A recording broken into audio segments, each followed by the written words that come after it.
14장 1절부터 23절입니다. 하루는 사울의 아들 요나단이 자기의 무기를 든 소년에게 이르되 우리가 건너편 블레셋 사람들의 부대로 건너가자 하고 그의 아버지에게는 아뢰지 아니하였더라. 사울이 기브와 변두리 미그론에 있는 송려나무 아래 머물렀고 함께한 백성은 600명 가량이며 아히야는 에봇을 입고 거기 있었으니 그는 이가봇의 형제 아히두베 아들이요 비느하스의 손자요 실로에서 여호와의 제사장이 되었던 엘리의 증손이었더라. 백성은 요나단이 간주를 알지 못하니라. 요나단이 블레셋 사람에게로 건너가려 하는 어기 사이 쪽에는 험한 바위가 있고 저쪽에도 험한 바위가 있는데 하나의 이름은 보세스요 하나의 이름은 세네라. 한 바위는 북쪽에서 믹마스 앞에 일어섰고 하나는 남쪽에서 게바 앞에 일어섰더라. 요나단이 자기의 무기를 든 소년에게 이르되 우리가 이 할례받지 않은 자들에게로 건너가자. 여호와께서 우리를 위하여 일하실까 하노라. 여호와의 구원은 사람이 많고 적음에 달리지 아니하였느니라.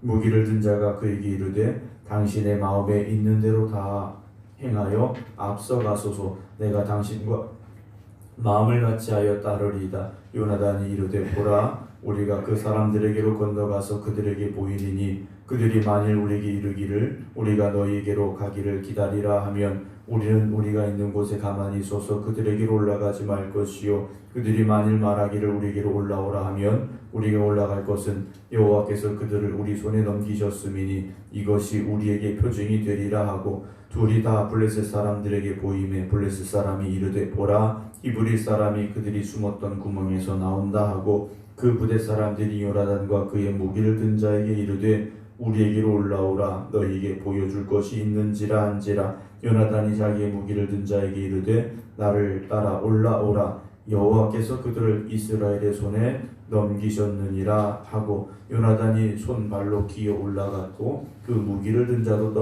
따랐더라. 블레셋 사람들이 요나단 앞에서 엎드러지며 무기를 든 자가 따라가며 죽였으며 요나단과 그 무기를 든 자가 반나절 가리 땅 안에서 처음으로 쳐 죽인 자가 20명 가량이라. 들에 있는 진영과 모든 백성들이 공포에 떨었고 부대와 노략군들도 떨었으며 땅도 진동하였으니 이는 큰 떨림이었더라. 왜냐하면 기브에 있는 사울의 파수꾼이 바라본즉 허다한 블레셋 사람들이 무너져 이리저리 흩어지더라. 사울이 자기와 함께한 백성에게 이르되 우리에게서 누가 나갔는지 점호하여 보라 하여 점호한즉 요나단과 그의 무기를 든 자가 없어졌더라. 사울이 아히야에게 이르되 여호와의 궤를 하나님의 궤를 이리로 가져오라 하니 그때 하나님의 궤가 이스라엘 자손과 함께 있음이니라. 사울이 제사장에게 말할 때 블레셋 사람들의 진영의 소동이 점점 더한지라. 사울이 제사장에게 이르되 네 손을 거두라 하고 사울과 그와 함께한 모든 백성이 모여 전장에 가서 본즉 블레셋 사람들이 각각 칼로 자기의 동무들을 침으로 크게 혼란하였더라. 전에 블레셋 사람들과 함께 하였던 히브리 사람이 사방에서 블레셋 사람들과 함께 진영으로 들어왔더니 그들이 돌이켜 사울과 요나단과 함께한 이스라엘 사람들과 합하였고 에브라임 산지에 숨었던 이스라엘 모든 사람도 블레셋 사람들이 도망함을 듣고 싸우러 나와서 그들을 추격하였더라. 여호와께서 그날에 이스라엘을 구원하심으로 전쟁이 베다엔을 지나니라. 아멘. 할렐루야. 오늘 이 새벽에 기도드리는 여러분들의 삶 가운데 하나님 주는 승리가 임하기를 주님의 이름으로 축원합니다. 온라인으로 함께 예배드리고 계신 김건욱 권사님, 김미화 권사님, 안친환 권사님, 박성준 집사님, 박경원 집사님, 박영효 권사님, 김경호 자매, 이숙자 권사님, 김영옥 집사님, 박사면 집사님, 이영숙 권사님, 김효 권사님, 안금영 권사님 주님의 이름으로 축복합니다.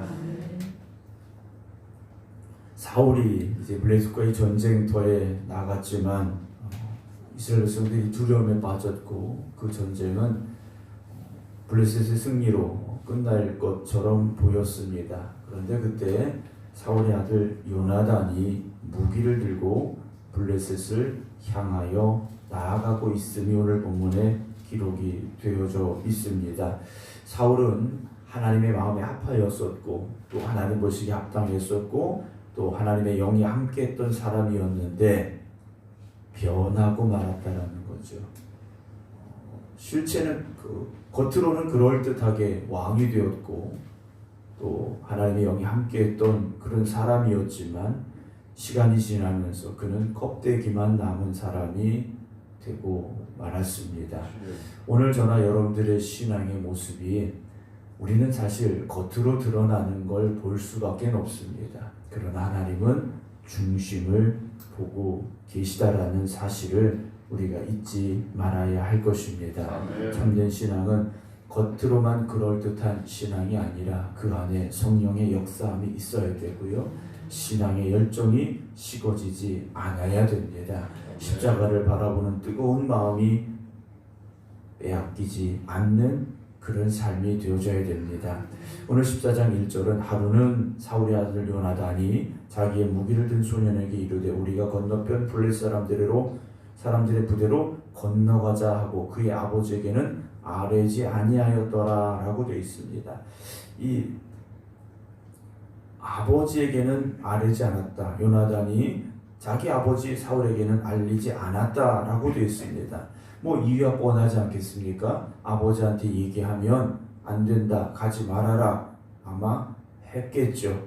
그래서 요나단은 아버지와 상의 없이 자기 독단으로 이제 블레셋 군대를 향하여서 나아가게 되는데 사울은 어디 있었느냐? 기브와 변두리 미그론에 있는 송유나무 아래 머물렀고 함께한 백성은 600명밖에 되지 않았다라고 되어 있습니다. 요나단이 떠났지만 백성들은 요나단이 간 줄 몰랐다. 은밀히 블레셋을 향하여 나아갔는데요. 6절에 보면 요나단이 자기의 무기를 든 소년에게 이르되 우리가 이 할례받지 않은 자들에게로 건너가자. 여호와께서 우리를 위하여 일하실까 하노라. 여호와의 구원은 사람이 많고 적음에 달리지 않았다라고 요나단이 말을 하고 있습니다. 자기 아버지 사울과는 전혀 다른 모습을 보여주고 있죠. 흔히 부전자전이라는 말을 하는데 요나단을 본다면 자기 아버지보다는 훨씬 나은 믿음의 사람이 되어져 있음을 우리가 보게 되죠. 하나님의 구원은 사람이 많고 적음에 달리지 않았다라고 말하죠. 우리는 그렇게 생각합니다. 사람은 많을수록 좋은 거고 능력도 많을수록 좋은 거고 돈도 많을수록 좋은 거고 우리가 이렇게 세상적인 기준을 가지고 생각을 하고 판단을 합니다. 그러나 하나님의 일하심, 하나님의 역사하심은 사람이 많고 적음에 달린 것이 아니라는 거죠. 사람이 많다고 전쟁에 승리하느냐? 아니라는 겁니다. 하나님이 함께 하시는 전쟁이 되어져야 되죠. 우리의 삶도 그렇지 않겠습니까? 우리가 어떤 것을 많이 가져서 우리의 삶이 승리하느냐? 그렇지 않습니다. 우리가 하나님만 바라보고 하나님이 우리를 위하여 일하실 때 우리의 삶이 승리의 삶이 될 수가 있음을 기억하시기 바랍니다. 요나단이 이렇게 말할 때 7절에 보면 무기를 든 자가 요나단에게 말합니다. 당신의 마음에 있는 대로 다 행하여 앞서가소서. 내가 당신과 마음을 같이하여 따르겠습니다 라고 말하죠.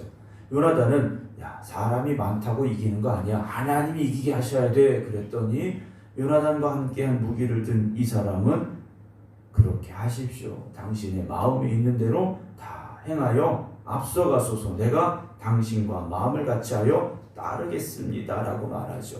요나단이 블레셋을 향하여 나아갈 때 함께 간 사람은 딱 한 명입니다. 얼마나 연약합니까? 숫자가 얼마나 적습니까? 그런데 마음을 같이 했다라는 거죠. 그 마음은 어떤 마음입니까? 맞습니다. 여호와의 구원은 사람이 많고 적음에 달리지 않았습니다. 우리 둘이 갈지라도 하나님께서 우리를 이기게 하실 줄로 믿습니다. 믿음으로 동행하는 사람이 있었다라는 거죠. 여러분, 우리가 믿음으로 나가면 하나님께서 믿음의 사람을 붙여주십니다. 근데 그 숫자가 많으면 좋겠죠. 우리 생각에 많으면 좋을 수 있습니다. 그런데 한 명이라 할지라도 믿음의 사람이 함께 한다면 그곳에는요 역사가 일어나게 됨을 믿으시기 바랍니다. 목사님 사람이 없어서. 여러분, 사람이 없는 게 아닙니다. 믿음이 없는 겁니다. 목사님 우리가 뭘 할 수 있을까요? 우리가 능력이 없어서. 우리의 능력은 없지만 하나님이 능력 주실 줄로 믿으시기 바랍니다. 요나단이 함께한 사람에게 말하죠. 우리가 그 사람들에게로 건너가서 그들에게 우리를 보여주자 그래요. 은밀하게 가서 숨어가자 이게 아니에요. 가서 우리 얼굴 한번 보여주자라는 겁니다. 그러면 그 사람들이 니네 거기 있어라 하면 우리가 가만히 있어서 그들에게 올라가지 말고, 그들이 올라가라 하면 우리가 올라갈 것은 여호와께서 그들을 우리 손에 넘기셨음이니 이것이 우리에게 표징이 되리라. 10절에 요나단이 당당하게 말합니다. 하나님이 그들을 우리 손에 넘기실 것이다. 그 표징이 우리로 올라오라고 하면 그게 바로 하나님의 응답이다 하면서 가죠.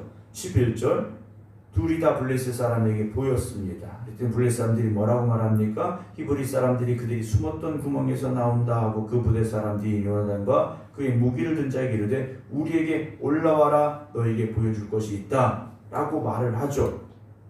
요나단이 말합니다. 나를 따라오라. 여호와께서 그들을 이스라엘의 손에 넘기셨다 하며 이 벼랑을 기어서 올라감이 13절에 기록이 되어집니다. 목숨 걸고 기어 올라가는 겁니다. 사실 올라가다 죽을 수 있는 가능성이 훨씬 많지만 요나단은요 겁내지 않았습니다. 왜냐? 하나님이 이기게 하실 줄로 믿었기 때문에, 하나님이 함께 하심을 믿었기 때문에 올라갔죠. 같이 올라가면서 어떻게 합니까? 사람들을 죽이게 되는데 14절, 요나단과 그 무기를 든 자가 반나절가리 땅 안에서 처음으로 쳐 죽인 자가 20명가량이라. 사울왕이 전쟁에 나섰지만 한 걸음도 앞으로 나가지 못했는데 그의 아들 요나단이 이 전쟁 하나님이 우리에게 주실 거야, 하나님이 주시면 승리할 수 있어, 믿음으로 나가서 무려 20명을 죽였다라고 성경 기록합니다. 우리 생각에는 20명? 200명도 아니고 20명? 별거 아니네 할 수 있죠. 그런데 15절 보면 들에 있는 진영과 모든 백성이 어떻게 합니까? 공포에 떨기 시작합니다. 2명이 올라와서 20명 죽였습니다. 그런데 그것이 그들에게 공포가 됐습니다. 부대와 노략군들도 떨었습니다. 땅도 진동하였으니 이는 큰 떨림이었더라 라고 되어 있습니다. 이것이 지진이었는지 어떤 것이었는지 정확히 알 수는 없지만 하나님께서 요나단과 함께 하시니 블레셋 군대가 두려움에 떨 수밖에 없는 상황이 되었다라는 거죠. 여러분, 우리가 세상을 무서워해서는 안 됩니다. 세상이 두려워서는 안 됩니다. 우리가 하나님께서 우리와 함께 하심을 믿음으로 나가서 세상이 우리를 두려워하게 만들어야 되지 않겠습니까? 매일 우리가 겁나서 숨어있고 세상이 무섭고, 여러분 이런 연약한 믿음이 아니라 그래 세상이 나한테 어떻게 할 거냐, 하나님이 나와 함께 하신다 믿음으로 당당히 맞서시기 바랍니다. 하나님이 함께 하시는 사람은요 세상이 두려워하는 사람이 될 수밖에 없습니다. 16절에 사울의 파수꾼이 바라보니까 허다한 블레셋 사람들이 무너져 이리저리 흩어지더라. 블레셋 군대가 난리가 난 겁니다. 사울이 물어봅니다. 우리한테서 나간 사람이 누가 있냐 하면서 점호해 봤습니다. 한 명 한 명 봤더니 요나단과 무기를 든 사람이 없어진 겁니다. 사울이 아이야에게 하나님의 궤를 가져와라 그랬습니다. 전쟁터에 나오면서 하나님의 법궤를 가지고 나왔던 것 같습니다.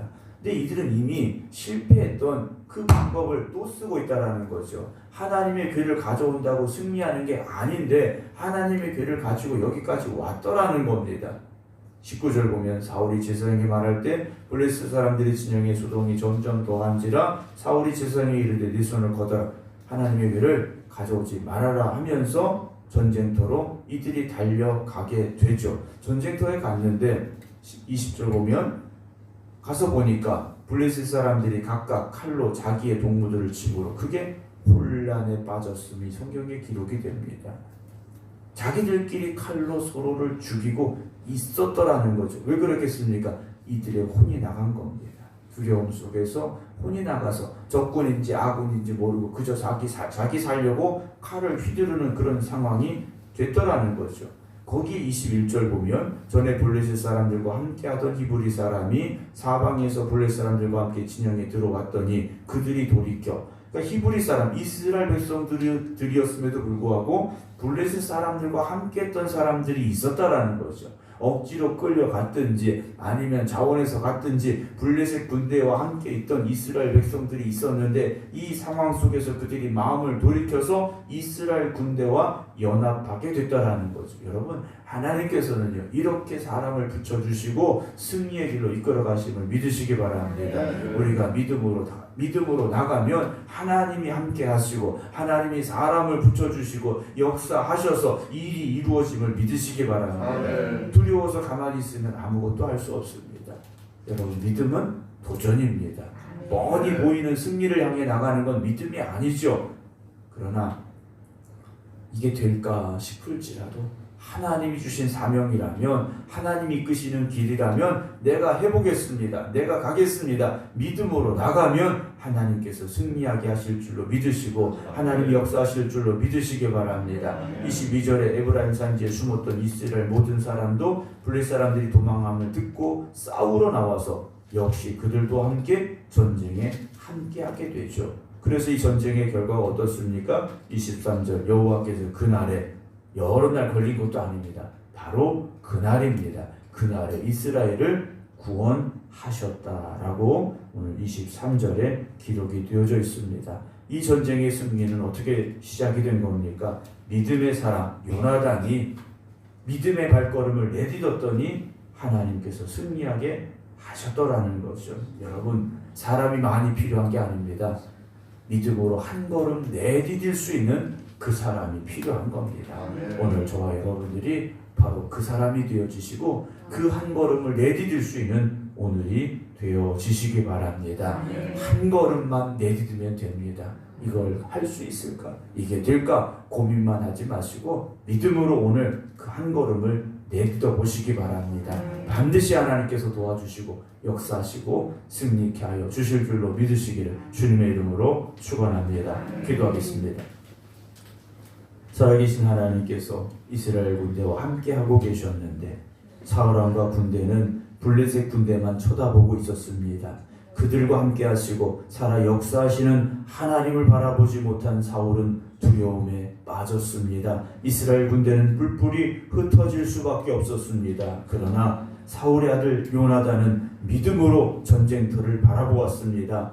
블레셋 군대가 많다 할지라도 하나님이 우리와 함께 하시면, 하나님이 역사하시면 이 전쟁은 우리가 이긴다 믿음으로 고백했습니다. 그리고 단둘이 적진을 향해 기어 올라갔습니다. 그리고 그곳에서 승리가 시작이 되어졌습니다. 하나님, 오늘도 우리가 두려울 수 있고 걱정할 수 있고 염려할 수 있습니다. 그러나 그 현실만 바라보면서 매일 걱정만 하고 염려만 하고 두려워만 하는 것이 아니라 요나단과 같은 믿음을 가지고 한 걸음 내디딜 수 있는 오늘이 되게 하여 주시옵소서. 그래서 오늘 우리가 내딛는 이 한 걸음이 하나님이 보시기에 기뻐하시는 믿음의 발걸음이 되게 하시고 하나님이 일하시기 시작하는 그 첫걸음이 되게 하여 주시옵소서. 그래서 오늘도 우리의 생각과 능력으로 살아가는 날이 되지 말게 하시고 믿음으로 도전하는 하루가 되게 하시고 하나님의 살아계심을 체험하고 고백하고 증거할 수 있는 이 날이 되게 하여 주시옵소서.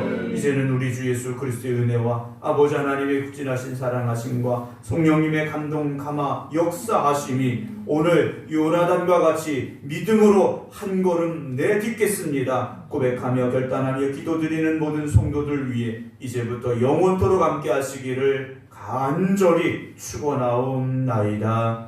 아멘.